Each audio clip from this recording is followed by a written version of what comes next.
Assalamualaikum warahmatullahi wabarakatuh. Perkenalkan, kami dari kelompok 10 Manajemen Humas, Program Studi Manajemen Pendidikan Islam Angkatan 2019.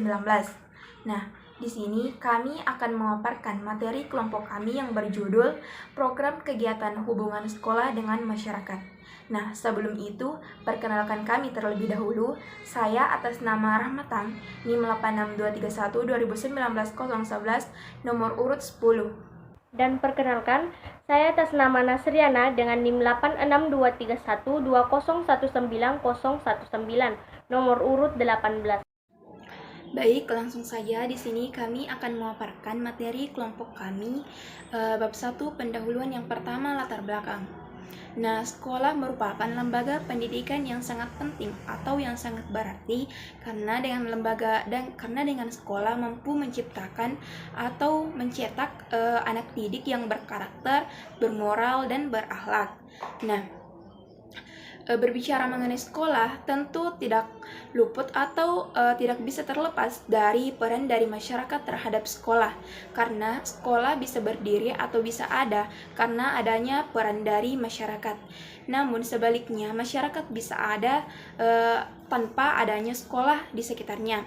Nah, seperti misalnya masyarakat di pedesaan bisa bekerja sesuai dengan kemampuan mereka, beraktivitas sesuai dengan kegiatan mereka tanpa adanya sekolah di dalamnya. Nah, namun sekolah tidak bisa berjalan sebagaimana mestinya tanpa adanya masyarakat. Jadi peran masyarakat terhadap sekolah sangatlah dibutuhkan. Nah, oleh karena itu peran masyarakat sangat penting di dalam sekolah. Jadi sekolah harus mampu menjalin hubungan yang baik antara sekolah dengan masyarakat. Nah, hubungan yang baik yang dimaksud di sini yaitu mampu menciptakan komunikasi yang baik, komunikasi yang bisa menimbulkan umpan balik atau feedback atau ada respon antara sekolah dengan masyarakat. Nah, sekolah sebagai lembaga pendidikan harus atau hendaknya menyusun strategi atau rencana program kegiatan yang mampu agar nantinya bisa menjalin hubungan antara sekolah dengan masyarakat. Nah, dari perencanaan program kegiatan tersebut harus disusun dengan baik atau harus disusun secara matang, tidak boleh terburu-buru agar pelaksanaannya juga bisa sesuai dengan apa yang diharapkan. Karena dengan perencanaan program kegiatan hubungan sekolah dengan masyarakat yang baik mampu menciptakan atau menghasilkan hubungan atau komunikasi yang baik pula antara sekolah dengan masyarakat. Nah, dari latar belakang tersebut maka bisa kita tarik rumusan masalah pada makalah ini. Yang pertama yaitu apa yang menjadi dasar dan tujuan program kegiatan hubungan sekolah dengan masyarakat. Nah, yang kedua, apa macam-macam program kegiatan hubungan sekolah dengan masyarakat. Dan yang ketiga, bagaimana langkah-langkah dalam menyusun program kegiatan hubungan sekolah dengan masyarakat. Dan yang terakhir atau yang keempat yaitu bagaimana pelaksanaan program kegiatan hubungan sekolah dengan masyarakat. Nah, dari rumusan masalah tersebut maka tujuan penulisan pada makalah ini yang pertama untuk mengetahui dasar dan tujuan program kegiatan hubungan sekolah dengan masyarakat. Nah, yang kedua untuk mengetahui macam-macam program kegiatan hubungan sekolah dengan masyarakat. Dan yang ketiga untuk mengetahui langkah-langkah dalam menyusun program kegiatan hubungan sekolah dan masyarakat. Dan yang terakhir atau yang keempat yaitu untuk mengetahui pelaksanaan program kegiatan hubungan sekolah dan masyarakat. Bab 2 pembahasan. Yang pertama, dasar dan tujuan merencanakan program kegiatan hubungan sekolah dengan masyarakat. Nah, menurut Nasution menyebutkan bahwa tujuan untuk menyusun program kegiatan hubungan sekolah dengan masyarakat yaitu bagaimana upaya menciptakan hubungan yang harmonis antara lembaga pendidikan dengan masyarakat agar terwujudnya tujuan yang dapat menciptakan terjalinnya citra positif, kemauan yang baik, saling menghargai, dan toleransi antara kedua belah pihak yang terkait. Nah, menurut Benti dan Gunawan menyebutkan ada 3 unsur manajemen yang terkait dengan manajemen hubungan masyarakat. Yang pertama yaitu analisis strategi. Analisis strategis dilakukan untuk memastikan apakah strategi pemasaran jasa pendidikan yang diterapkan terkait dengan riset pemasaran harus dikaitkan dengan pertimbangan lainnya seperti kemampuan karyawan sekolah, keadaan sekolah, dan sumber daya sekolah lainnya, misi sekolah, visi sekolah, serta arah organisasi sekolah. Analisis strategis ini bertujuan untuk memahami posisi strategis sekolah. Nah, yang kedua yaitu pilihan strategis. Pilihan strategis atau strategis option adalah cara untuk memilih salah satu pendekatan dari pendekatan strategis yang sudah ditetapkan sebelumnya. Nah, pemilihan strategis ini bertujuan untuk memilih pendekatan demi mencapai tujuan sekolah. Terus yang ketiga, pelaksanaan strategis. Pelaksanaan strategis atau strategis implementation bertujuan untuk mengubah strategi pemasaran jasa pendidikan menjadi praktik pemasaran jasa pendidikan dengan satu, menerapkan sistem pengumpulan data pendidikan dan menjaga kualitas jasa pendidikan. Nah, yang kedua, menyediakan sumber daya pendidikan yang layak, dan ketiga, mengevaluasi dampak strategi pemasaran jasa pendidikan melalui pengawasan yang sistematis. Pelaksanaan strategis bertujuan untuk merealisasikan keputusan pemasaran jasa pendidikan menjadi tindakan nyata. Maksudnya yaitu pelaksanaan strategis mengubah dari pemilihan strategis menjadi tindakan atau praktik.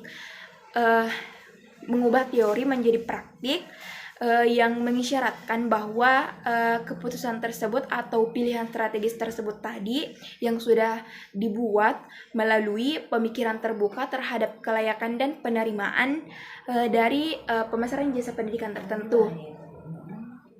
Nah, yang kedua, adapun rumusan masalah yang kedua yaitu macam-macam program kegiatan hubungan sekolah dengan masyarakat. Nah, program kegiatan menurut Nasution terbagi menjadi 2, yaitu program kegiatan rutin dan program kegiatan insidental. Nah, yang pertama saya akan menjelaskan yang pertama yaitu program kegiatan rutin. Nah, program kegiatan rutin adalah program kegiatan yang terus dijalankan secara terus-menerus dan kronologis.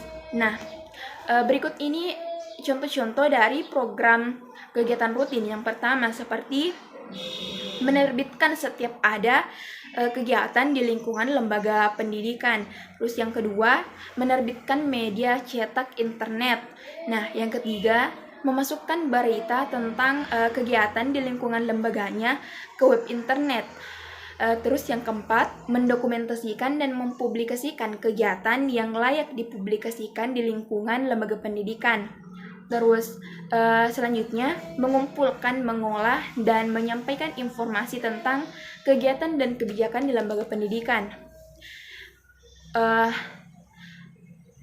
Selanjutnya lagi, melayani media massa, media cetak, dan elektronik yang ingin memperoleh informasi tentang kegiatan dari suatu pimpinan yang layak dipublikasikan. Dan masih banyak lagi jenis-jenis program kegiatan rutin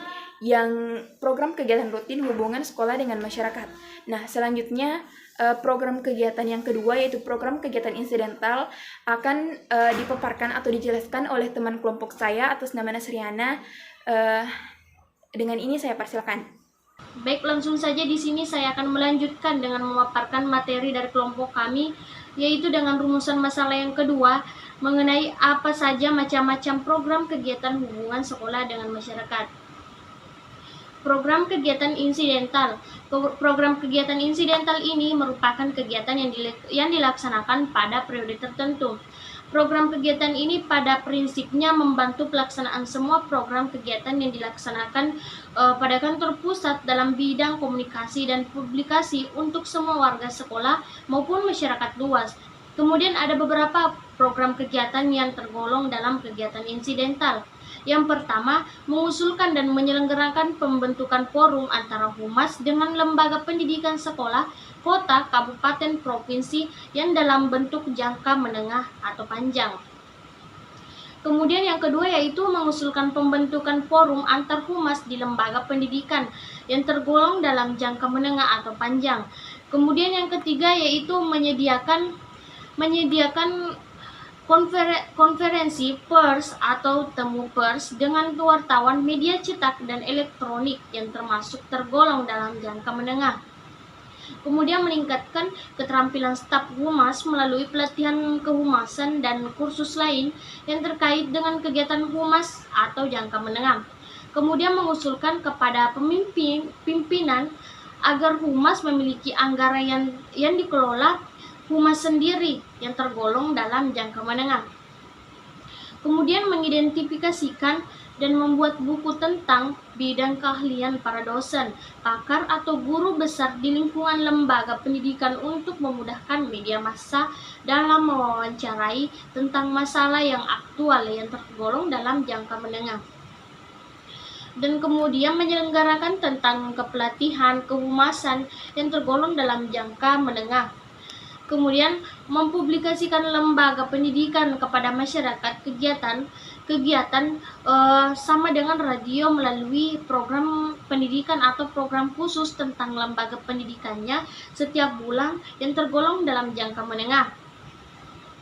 Kemudian membuat profil lembaga pendidikannya di media audiovisual yang tergolong dalam jangka menengah dan panjang. Dan yang terakhir yaitu menambah alat yang mendukung kegiatan humas seperti kamera, video syuting, televisi, komputer, internet, printer, warna, fotokopi yang tergolong dalam jangka menengah atau panjang. Selanjutnya rumusan masalah yang ketiga yaitu bagaimana langkah-langkah dalam menyusun program kegiatan hubungan sekolah dengan masyarakat. Langkah-langkah dalam menyusun program kegiatan hubungan sekolah dengan masyarakat atau sering dikatakan humas ini yaitu dengan yang pertama menganalisis perilaku umum dan hubungan organisasi terhadap lingkungan. Yang kedua, menentukan dan memahami secara benar perilaku tiap-tiap kelompok dalam organisasi. Yang ketiga, menganalisis tingkat opini publik baik ke dalam maupun keluar. Dan yang keempat, mengantisipasi kecenderungan masalah potensial, kebutuhan, dan kesempatan. Yang kelima, menentukan formulasi dan merumuskan kebijakan. Yang keenam, merencanakan alat atau cara yang sesuai untuk meningkatkan atau mengubah perilaku kelompok masyarakat. Yang ketujuh, menjalankan dan melaksanakan aktivitas sesuai dengan program yang direncanakan. Dan yang terakhir, menerima umpan balik untuk dievaluasi, kemudian mengadakan penyesuaian yang diperlukan. Dalam kutip menyebutkan langkah-langkah dalam menulis program dimulai dari rencana program, yang kedua peran teori kegiatan, yang ketiga mendefinisikan publik sasaran, yang keempat menulis sasaran program. Kemudian rumusan masalah yang keempat yaitu bagaimana pelaksanaan program kegiatan hubungan sekolah dengan masyarakat. Pelaksanaan program kegiatan hubungan sekolah dengan masyarakat yaitu terbagi menjadi dua, yaitu kegiatan eksternal dan kegiatan internal. Pelaksanaan kegiatan eksternal yaitu pelaksanaan kegiatan ini ditujukan kepada publik atau masyarakat di luar sekolah. Pelaksanaan kegiatan internal yaitu sasaran dalam pelaksanaan kegiatan internal ini adalah warga sekolah, yakni para guru, tenaga administrasi atau tata usaha, dan para siswa. Pada prinsipnya, kegiatan internal bertujuan untuk memberi penjelasan tentang kebijakan penyelenggaraan dan perkembangan sekolah. Yang kedua, menampung saran dan pendapat warga sekolah yang berhubungan dengan pembinaan dan pengembangan sekolah. Dan yang terakhir, memelihara hubungan harmonis sehingga tercipta kegiatan sama antar warga sekolah. Kemudian kesimpulan dari makalah kami yaitu berdasarkan pembahasan dari makalah kami, tujuan dari merencanakan program kegiatan hubungan sekolah dengan masyarakat atau sering dikatakan humas ini adalah bagaimana upaya menciptakan hubungan harmonis antara lembaga pendidikan yang diwakilinya dengan masyarakat. Program kegiatan hubungan sekolah dengan masyarakat dibagi menjadi dua, yaitu program kegiatan rutin dan program kegiatan insidental. Kemudian langkah-langkah dalam menyusun program kegiatan humas yaitu menyusun rencana program, peran teori kegiatan, mendefinisikan pabrik sasaran dan menulis sasaran program. Kemudian pelaksanaan program kegiatan humas dengan dibagi menjadi dua, yaitu pelaksanaan kegiatan eksternal dan pelaksanaan kegiatan internal. Demikian penjelasan dari kelompok kami. Lebih dan kurangnya mohon dimaafkan. Wabillahi taufiq wal hidayah. Wassalamualaikum warahmatullahi wabarakatuh.